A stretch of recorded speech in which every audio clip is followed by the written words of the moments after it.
আবাসন ভাতা ও প্রস্তাবিত পূর্ণাঙ্গ বাজেট অনুমোদন সহ ৩ দফা দাবিতে জগন্নাথ বিশ্ববিদ্যালয়ের শিক্ষার্থীদের লং মার্চ কর্মসূচিতে লাঠিপেটা, কাঁদানে গ্যাস ও সাউন্ড গ্রেনেড ছুড়েছে পুলিশ। এতে আহত হন কয়েকজন শিক্ষার্থী। বাংলাদেশের শক্তিশালী thermic steel bar famous steel limited. লাঠিপেটা, মুহুর্মুহু সাউন্ড গ্রেনেড, কাঁদানে গ্যাস আর জল কামান।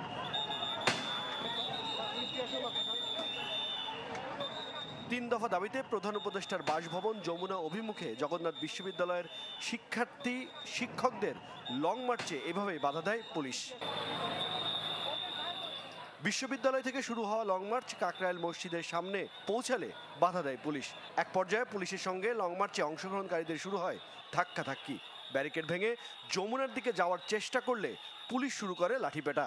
আহত হন বেশ কয়েকজন।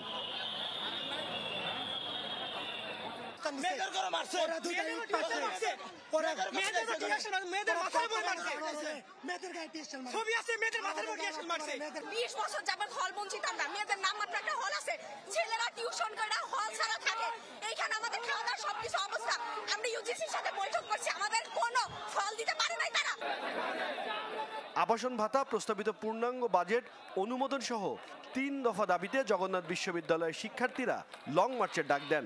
সংহতি জানায় জগন্নাথ বিশ্ববিদ্যালয় শিক্ষক সমিতি, জগন্নাথ বিশ্ববিদ্যালয় ছাত্রদল, ছাত্র অধিকার পরিষদ, সমাজতান্ত্রিক ছাত্র ফ্রন্ট, ছাত্র শিবির, গণতান্ত্রিক ছাত্র সংসদ, বৈষম্য বিরোধী ছাত্র আন্দোলন ও সাংস্কৃতিক সংগঠনের নেতারা। হিরণ খান, চ্যানেল 24, ঢাকা।